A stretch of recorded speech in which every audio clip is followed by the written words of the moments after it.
আজকে সকালে উঠে বরকে জিজ্ঞাসা করলাম কি রান্না করব। বর বলল যা ফ্রিজে রয়েছে তোমার মনের মতো তুমি রান্না করো।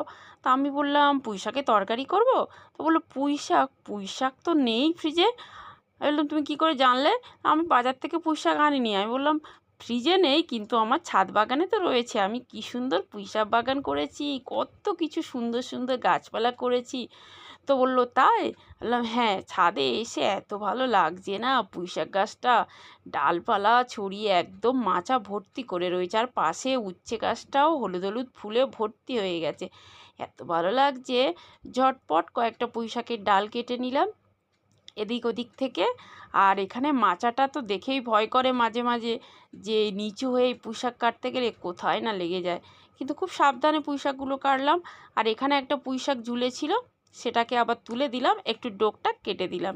এখানেও একটা পুঁই শাক বেয়ে বেয়ে চলে যাচ্ছিল অনেকটা দূরে, আমি সেখান থেকে টেনে আনলাম, নিয়ে এসে আবার ওকে তুলে দিলাম, দিয়ে ডোকটা একটু ভেঙে দিলাম। আর কেমন লাগলো আমার মিনি ব্লগটা জানাবেন।